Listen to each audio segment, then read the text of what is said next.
Ever wonder what AI's favorite snack might be? Get ready for this. It's power.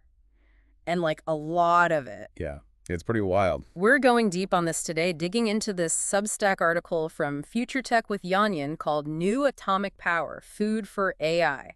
It's from, let me see, September 3rd, 2024. Oh yeah, I saw that one. Really got me thinking. So the article basically says that AI, it's going to need a whole buffet of energy to keep growing. And it's not just about keeping the lights on, it's about powering the future of, well, everything. Exactly. Like, think of AI as that superpowered teenager, you know? They're constantly growing, changing, always need more snacks to fuel all that activity. And just like with those teenagers, AI's appetite is only going to get bigger. No kidding. So the article actually lays out some, honestly, kind of scary projections. Yeah, the numbers are pretty staggering. Like, back in 2022, AI was using roughly the same amount of electricity as, like, 10,000 homes. 10,000 homes just for AI. That's insane. Right. Now, fast forward to 2028, we're talking about the same energy consumption as a small U.S. state just to keep up with AI. Okay, hold on. So that's a lot of power.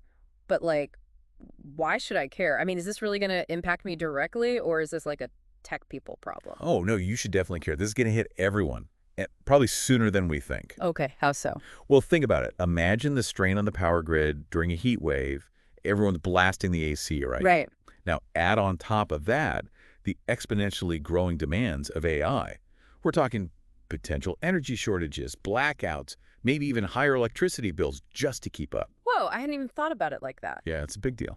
But, and here's where this gets interesting, the article then says, hey, maybe nuclear energy is the answer. Right, and not just your grandma's nuclear power plant. Yeah, exactly. It goes into all these new types of nuclear technology, safer, more efficient, less waste, like light years away from what most people picture. It's really fascinating stuff. So wait, are you saying there are literally new types of nuclear plants out there that most people haven't even heard of? Absolutely. Wow, okay, gotta hear more about this. Yeah, so these Genlithipa plants, they're designed way differently. Okay, so how are they different? Like safer? Way safer. Like one of the biggest things is the fuel they use and how they manage the whole reaction. So like what, they don't melt down? Well, many of them are what they call walk-away safe. Walk away safe, what's that mean? It means that even if there's like a power failure or some kind of malfunction, the reactor, it just automatically shuts itself down. No way. Yep. No need for human intervention, no backup cooling systems, nothing. It's pretty incredible. That's amazing, especially with, you know, like all the disasters we've seen, Chernobyl and those older plants. Right, exactly. It's like they took the biggest fear about nuclear and flipped the script. Yeah.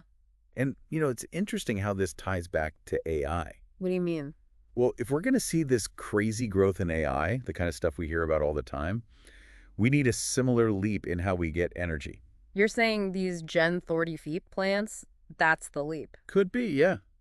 It's definitely a top contender. It makes you wonder, right? Like, why is China investing so much in this? They must see this as like a huge deal. Oh, for sure. They're not just building nuclear plants, they're building the future.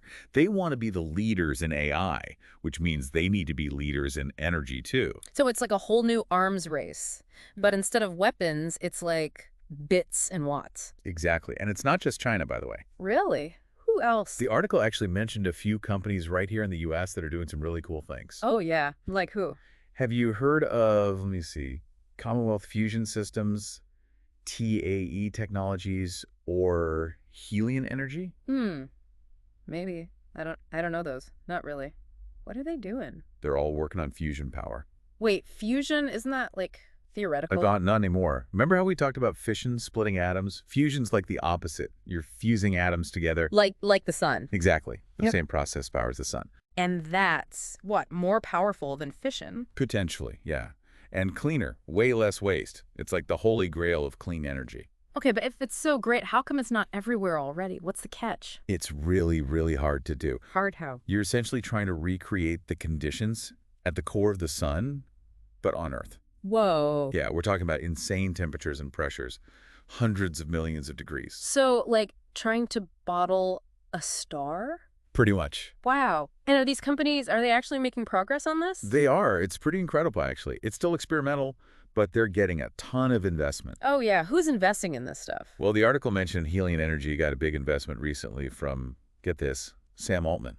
Wait, Sam Altman, the OpenAI guy? Yeah, the one and only. Wow, so even the AI guys are betting on fusion power.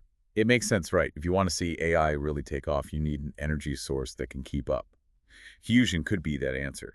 So we've got fusion power, potentially the answer to like all our energy problems, but it's not just about, keeping the lights on, is it? We were talking about AI before and how much energy it needs. Exactly. This is about powering the future. Yeah. Everything from medicine to space exploration.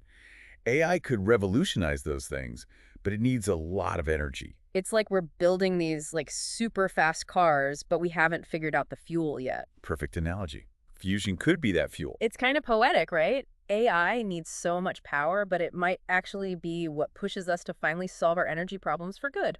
It's a cool way to look at it. We think of these things as separate, but they're really all connected. This whole thing has been mind-blowing. We started with AI needing a snack, and now we're talking about like artificial suns. Right. And you know what I find really interesting? This whole shift from governments leading the way to private companies taking over. Yeah, like those companies you were just talking about. Exactly. They're bringing this whole new energy, no pun intended, to the field. They're moving faster, taking more risks. It's exciting to see. So what's next? What happens now? Well, fusion is still a long way off. It's not like we'll have mini suns in our homes next year. Yeah. But the progress is real. These investments, the research, it's all pointing in the right direction. So what can our listeners do? Can they be a part of this? Absolutely. Stay informed. Read articles like the one we talked about today. Learn about this stuff. The more people who understand it, the better. That's great advice. Well, this has been an awesome deep dive. Thank you so much for taking us on this journey. My pleasure. Always happy to talk about this stuff. And for our listeners, keep those brains buzzing, keep asking questions, and hey, maybe one of you will be the ones who actually make fusion power a reality. Yeah. Until next time, keep exploring the future.